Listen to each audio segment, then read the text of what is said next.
everyone. Welcome to News and Brews Sports Biz, our podcast series that advocates for the financial voices in college athletics and features new developments impacting the business of college sports. I'm Katie Davis. And I'm Ken Kurtzel. Over the past few months, we've been receiving more questions from our higher education clients about the blockchain, cryptocurrency, and NFTs. So for the month of June, we're releasing 2 episodes where we're talking with thought leaders in cryptocurrency and NFTs. And as I've done my research, I feel like my mind has been expanded into the possibilities of how universities, and more specifically athletic departments, can utilize this technology to your advantage. So we're going to kick off our first interview on cryptocurrency and follow that up with our take on proper accounting and tax treatment for cryptocurrency, which hopefully will address many of your questions that result because of limited guidance available at this time. Joining us today to talk about cryptocurrency and higher education is Ruth Harpool, Payment Services Advisor for CampusGuard's. Welcome, Ruth. Hi, Katie. Hi, Ken. Thank you. Ruth consults with higher education institutions in the areas of treasury operations, payments, and payments risk management. She has over 30 years of experience in banking services, banking operations, nonprofit treasury cash management, and payments management. Her experience includes over 18 years in the Treasury office at Indiana University. Ruth leverages her insight, expertise, and hands-on knowledge to help CampusGuard's clients discover hard and soft cost savings, increase revenue, and reduce risk while focusing on compliance and security. And recently, Ruth has been sharing her knowledge on blockchain and cryptocurrency around the industry, and we're so excited to have her join us today. So Ruth, will you start off talking about why it's so important to start learning about digital assets now to get ahead of the curve? Sure. I think there's a lot of situations in higher education where we're behind the curve a little bit, especially with new and emerging treasury and payment technologies and payment solutions. Cryptocurrencies we are not in that situation right now. We are not behind the curve. We are on the curve. This is when we need to be planning. So now's the time to look at policies, look at your procedures to incorporate the possibility of accepting crypto into those policies and into your institution. If you wait until a donor comes to you, then you've waited too long because of the volatility of cryptocurrency, right? I mean, it could change within minutes.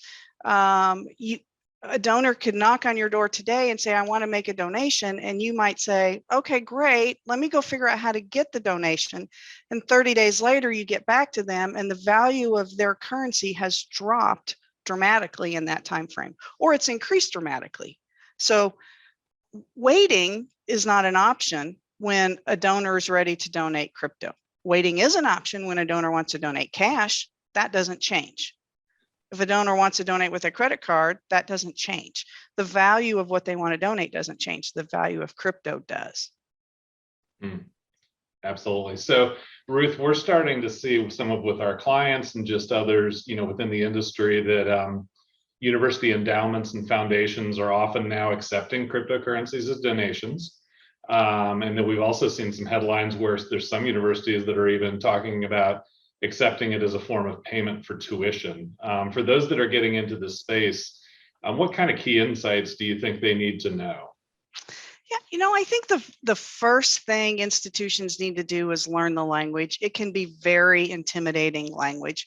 When one thing that we learn, and I used to be in banking as well, but one thing that we learn in banking and in treasury and in payment management is that when somebody comes to you and they're in a hurry to do something, it sends red flags up.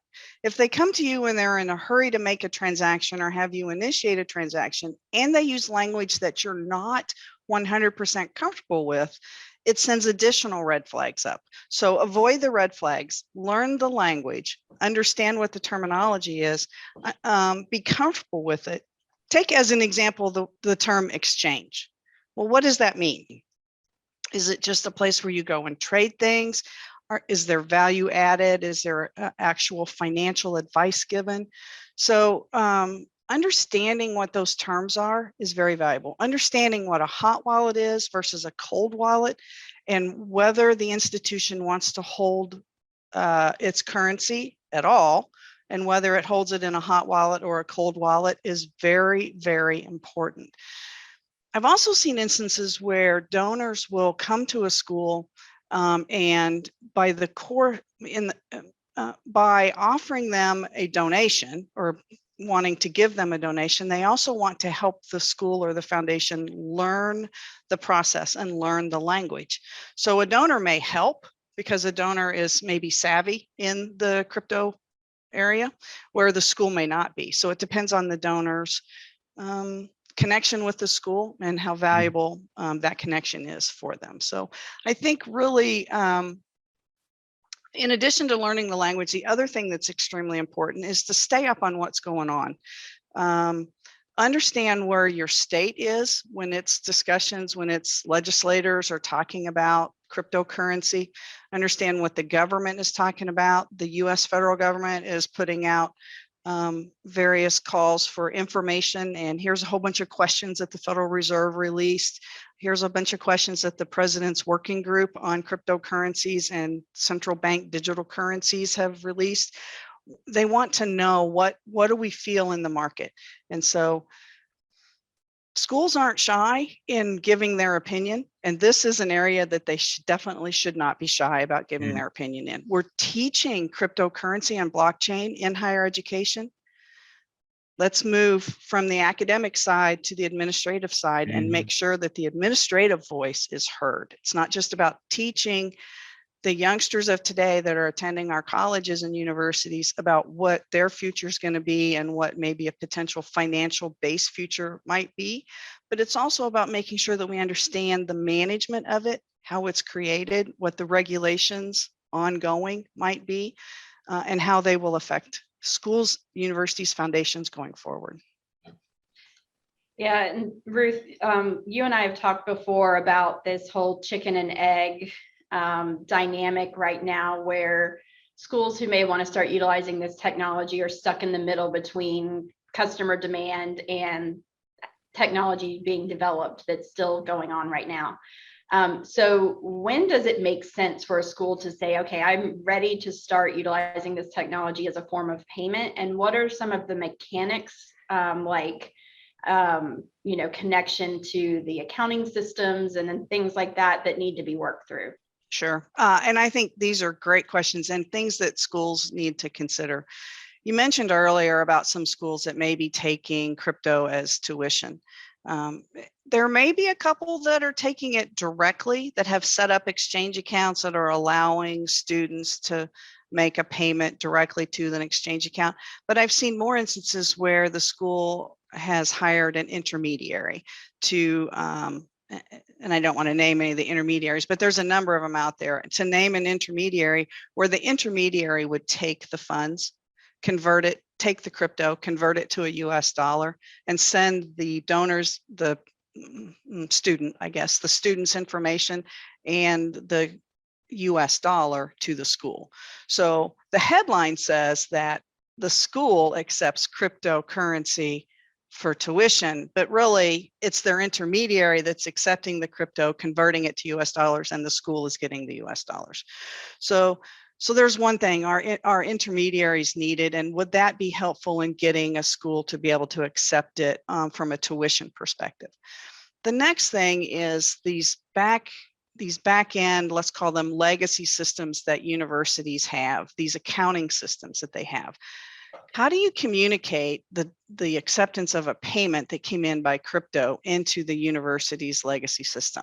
That system today is likely only registering US dollar transactions. It might take other foreign currency transactions to post in there, but at the end of the day, it's US dollar based accounting.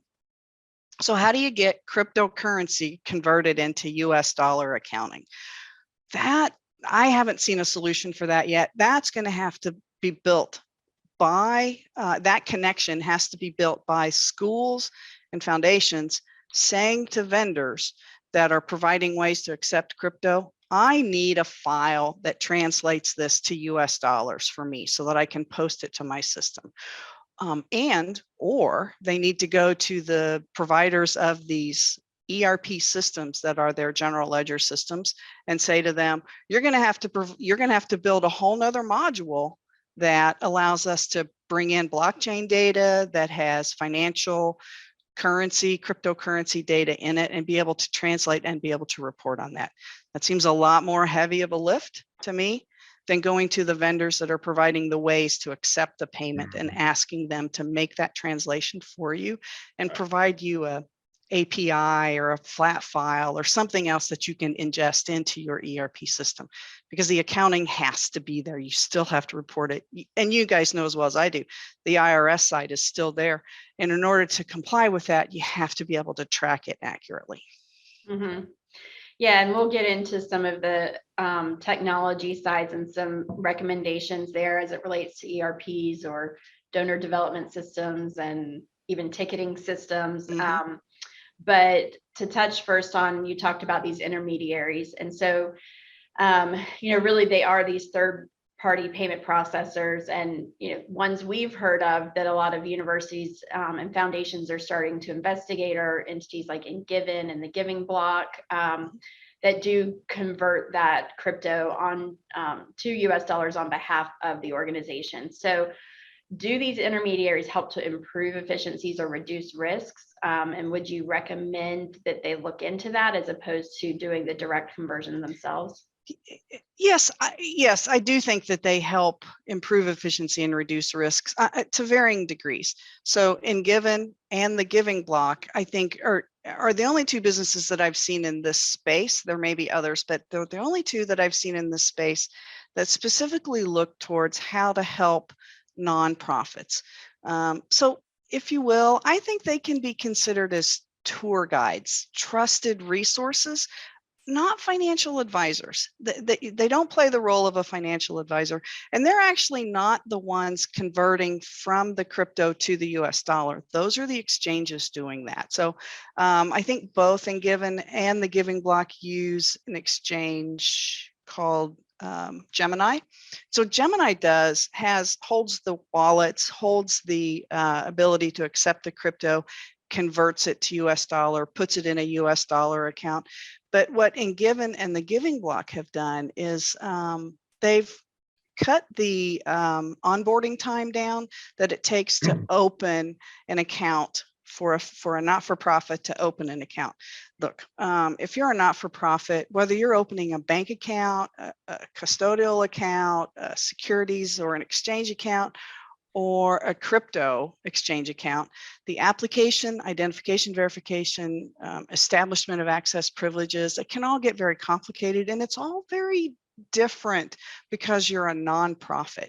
If you're a for-profit, the identity verification information is different than if you're a not-for-profit. Who has to give their social security number, for example, is different.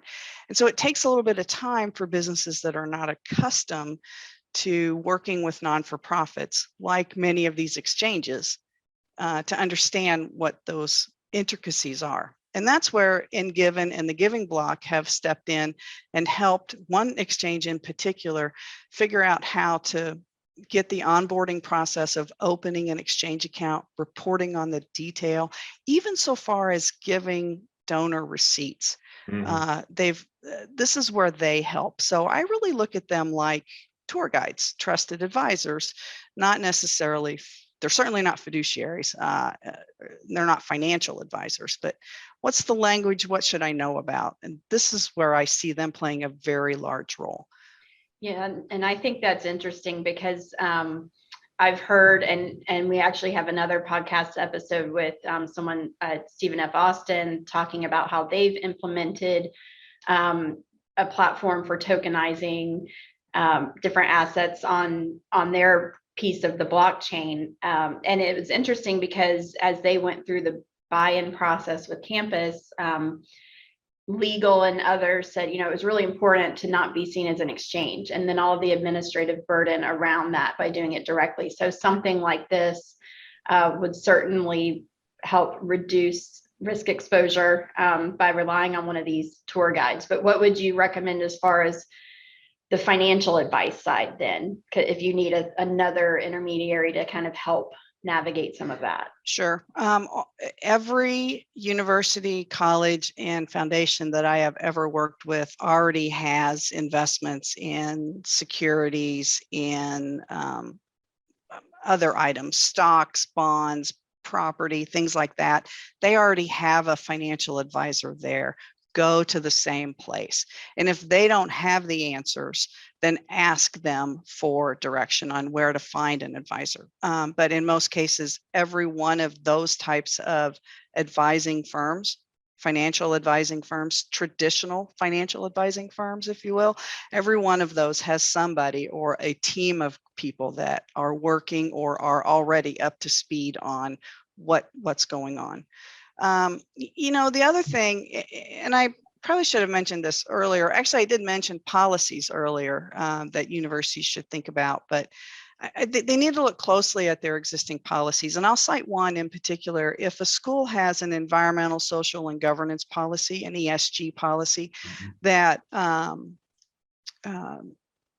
strictly governs whether they can invest in or operate in anything that is non-renewable energy intensive, then they're going to need to consider that policy in terms of cryptocurrency. Not all cryptocurrency is energy intensive, and not all cryptocurrency on blockchains uses renewable energy, or non-renewable energy, excuse me.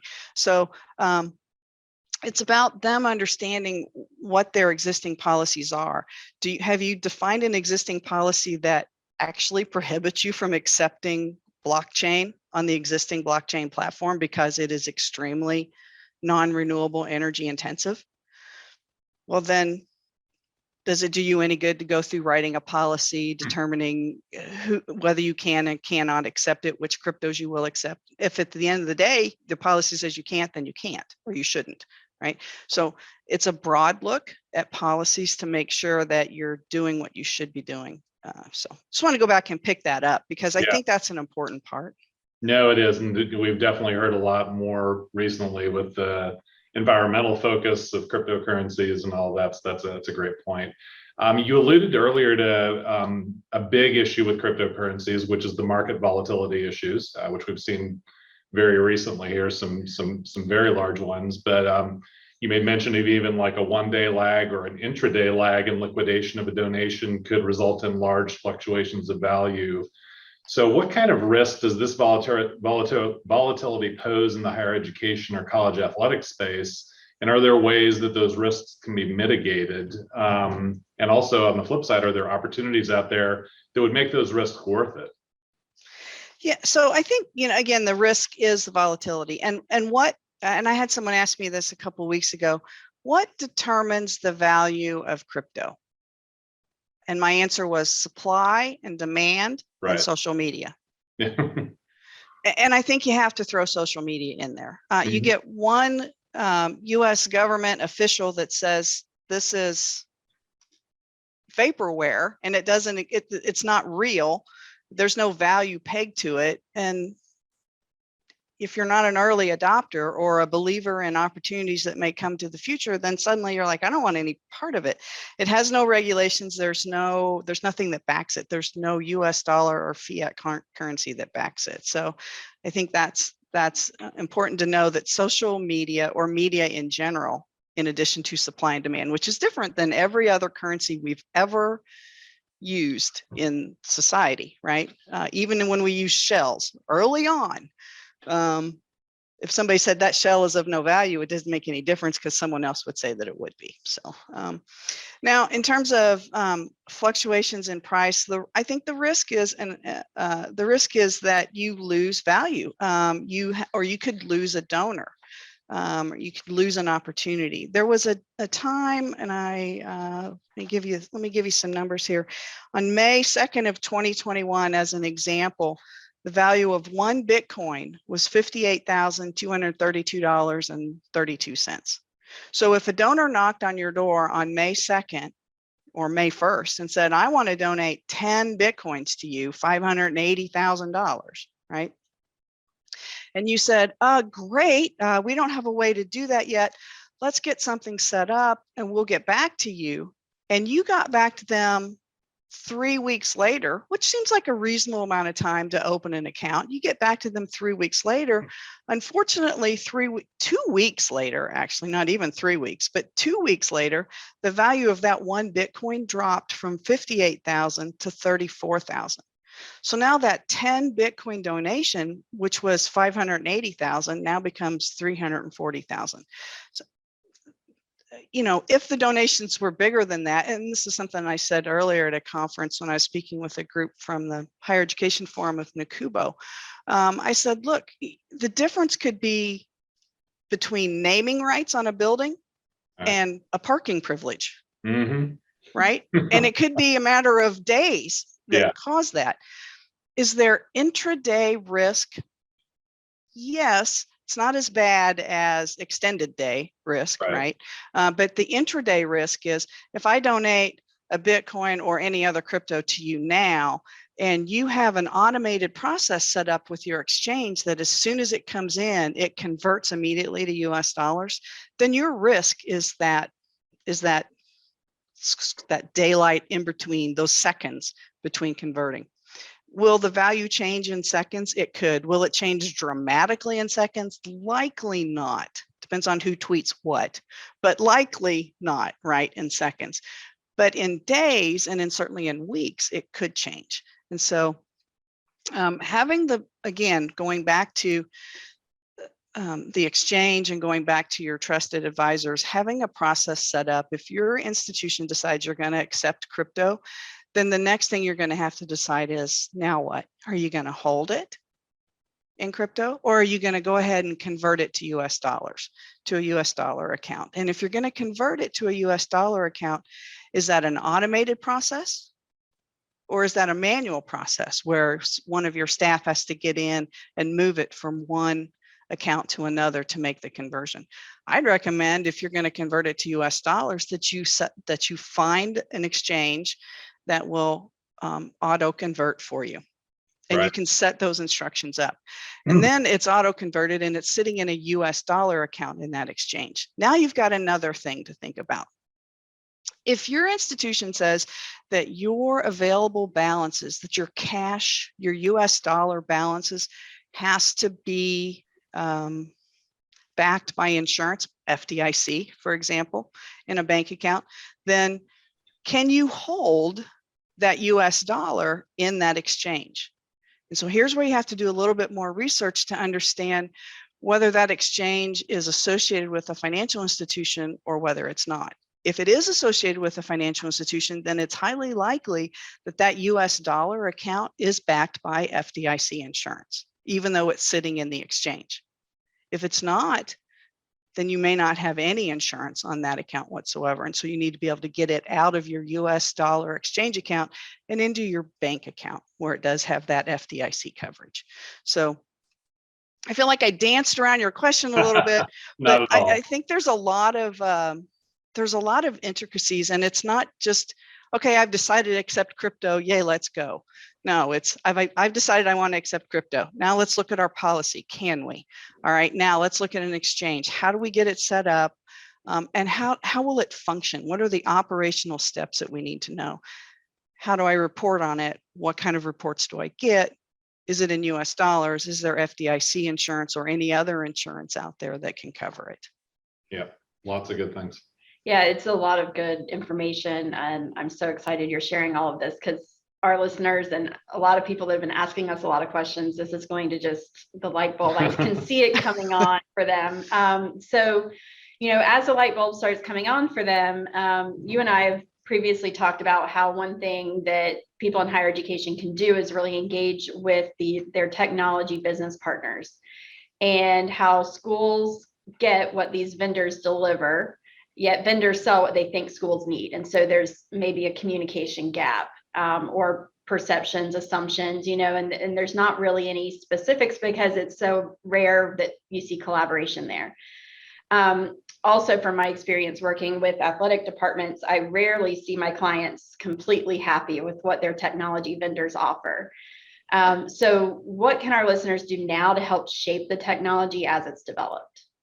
Yeah, and I think it's a great question. We're in we're in a space with cryptocurrency that as businesses that may want to accept it, we get to work with businesses that are trying to figure out how to accept it. So if you think about the card processing companies, right, Visa and MasterCard and the terminals, they're working today to figure out how to accept cryptocurrency at point of sale.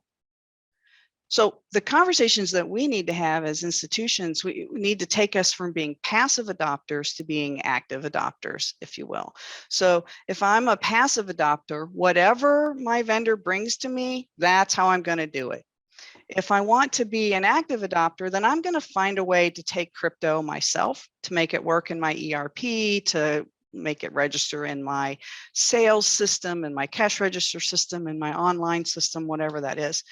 But I think there's a middle road there where we can be, we can passively, to an extent, adopt what our technology providers want to give to us. But now is the time they're building these solutions. Now is the time to give them a call, to ask them when they're calling on you quarterly or monthly or annually, which is too late for someone to be calling on you, but quarterly, right? To say, what are you guys doing with cryptocurrency? Hey, whatever, credit card processor. Have you given any thought to how in 6 months or a year from now, I might be able to accept crypto at the football stadium for the fall season that's coming up? Have you? Well, talk to me about what you're doing, because here's some of the complexities we see may be underlying what are ways to be able to accept crypto. So let me tell you from my perspective as a business, what would help us, what our concerns are, what our hopes are, what our dreams are, that kind of thing. And then as you're building it, put this in mind. Or if you're putting a customer service focus group together, count me in, because I'm going to give you a perspective, vendor, that you don't have. You have a technology perspective, you know what you want to deliver, and I know what I need, or I think I know what I need. So together, if we have these conversations, it's not a passive adoption, and it's not an active adoption, it's a collaboration. And it's the collaboration that we need right now so that our vendors are not delivering solutions that only half meet our needs.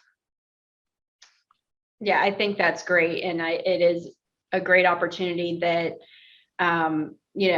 athletic departments are spread really thin right now, but I think someone in the business office should start to really look into this and engage with vendors, because I think investing the time up front is going to pay huge dividends down the road, and being an early adopter in this space can help, potentially identify new revenue streams that could come off of just having these more advanced technologies, growing fan engagement and brand awareness. There's all sorts of things. And we're going to actually talk about this in our next podcast episode with how it's being adopted at another university. But I think it's just so important to really pay attention to everything that Ruth has just said, because I think it'll go a long way and help make you more confident as you start to adopt it, as well as you've been involved from the ground up. Yeah. And I think, Katie, the other thing that I'd say, and I say this a lot, especially with cryptocurrency, is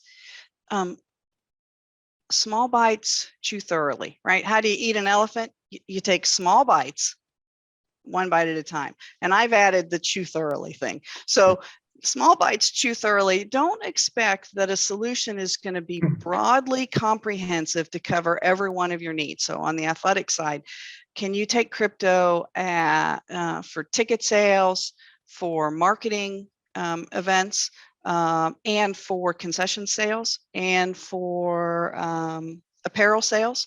Okay, well, let's not throw everything into the bus and try and do it all at once. Take a small bite. Maybe concession sales isn't the best place to start, right? But maybe ticket sales is. And so what you want to do is be able to add an additional way to take a payment, cryptocurrency, to your existing model. How do you do that? talk to your vendors, talk to the vendors in those spaces. And there are some very, very good vendors in those spaces that are working to deliver things today. Talk to those vendors and help them understand what your needs are, and that I don't need a comprehensive. You want to work comprehensive, but I just want to look at one area right here. Let's get good at this. Let's get successful at this, put it under our belts, learn a little bit more about how it works, and then we'll take the next step, take the next bite, and we'll chew us thoroughly on that one as well. Well, that's great. And to use your last analogy, you've given us a lot to chew on here, and it's been really, really good. One of the other things that Katie and I enjoy as much as digital assets, and we could go on for hours about digital assets, but we also enjoy good craft beer and coffee and other drinks and stuff. And that's the brews part of our discussion. So and that can extend to all sorts of beverages, but what would you like to share that you've either had recently or going to enjoy here in the upcoming time period? Yeah, so actually, when I travel, and I'm blessed to have the ability to travel with Campus Guard, but when I travel, I like to taste the local beers. So whatever the local brews are in that area. I just recently got back from Savannah. Savannah, there's an island just off the coast there called Tybee Island. Tybee, there's a local brewery called, I think it's called Tybee Island Brewery, but they have a beer called Tybee Island Blonde. I could just sit and drink a Tybee Island Blonde, and I was disappointed when I went to certain breweries or certain establishments in Savannah that didn't have the Tybee Island Blonde. So, but if it's a blonde beer, that's usually my favorite. But I'll tell you, my all-time favorite beer is it's an English pale ale, I believe. No, it's an English lager. It's called Old Speckled Hen. Mm-hmm. If you've never had an Old Speckled Hen, my favorite Old Speckled Hen is served in a can. You open the can and then you pour it into the glass, and you know that there's something about the English part of that, but there's the Old Speckled Hen, not at all like a blonde beer, not at all, but very good beer. We love that, and that's exactly what Katie and I do. Is we love to enjoy the local breweries as we go about. Which, speaking of which, she and I are meeting some colleagues tonight at a nearby local brewery that we really like, Blackadder Brewing. And what do you plan to get there, Katie? Yeah, so I looked up on their tap list for this afternoon, and they make one of my favorites there, and I'm going to deviate from the usual IPAs that I talk about. It's called Date Night, and it's a Belgian quad. So that one's I'm gonna have to drink very little of that one, but it's made with raw date sugar, and it is really good. Wow, Yeah, that sounds great. That's Where are you? I might have to join you. Yeah. We'd be happy to host you, absolutely. And yeah, come to Gainesville, Florida, and we'll take you around here. Perfect. Yep. And I think I will try to deviate too. You inspired me to do that. In addition to IPAs, I enjoy stouts. And I saw on their tap list, they have one of my favorites, which is Old Rasputin, which is from North Coast Brewing in Fort Bragg, California. It's an imperial stout that is just absolutely wonderful. So that's my plan for this evening. Well, Ruth, thank you so much for joining us today. Where can listeners go to learn more about Campus Guard, about cryptocurrency, or anything else that you think they need to know? So for Campus Guard, certainly CampusGuard.com is our website, and you can find where we've got a couple webinars that we've posted out there. We've got some terminology on cryptocurrency that we've made public out there. I didn't create the definitions. I just collected them from various sources. There's a number of other places. I would recommend something called the Blockchain Research Institute. I believe that's a .org, but it is the Blockchain Research Institute. A phenomenal place for information. Lots of free resources and information out there. And then oddly enough, you'd be surprised the information you can find out on YouTube on the blockchain. Gary Gensler, who used to be the chair of the Commodity Futures Trading Commission, who is now the chair of the SEC. In between those two stints, he did a class at MIT on cryptocurrency and blockchain, and every one of those courses is available for free out on YouTube. So check your sources, know where you're going, get good information, but there's a couple that I think would be valuable. Yeah, that's excellent information. I look forward to checking those out as well. I actually last week heard about a book called Blockchain for Babies. That's literally one of those baby board books on Amazon. So I'm even interested to see what that is, because maybe that's a place where some people could start at first as well. But this is all great information, and we will continue to monitor new developments as they come out. Great. Thank you. As promised in the intro, we're continuing this episode with a follow-up segment about some insights our team has gained as it relates to the limited accounting and tax guidance that is out there on the topic. I'm curious to see how Katie's going to be able to translate our research to our listeners while keeping their interest. Well, I'm not as quick as the Micro Machines guy, but I'll do my best. I'll try to break it down by federal regulatory bodies, tax, accounting, and auditing. So 4 different areas. So number 1, federal regulatory bodies. Currently, there are differing opinions within the federal regulatory bodies, such as the SEC, and to clarify, that's the Securities and Exchange Commission, about whether it's a commodity or a security, and whether those are even mutually exclusive in a digital world. So right now, as of June, early June 2022, it's unclear on who owns the regulatory guidance on these items. Currently, all parties agree it's not a currency since it's not issued by the US government. However, I suppose that's also subject to change because El Salvador is the first country to adopt Bitcoin as legal tender. Number 2, there's the IRS.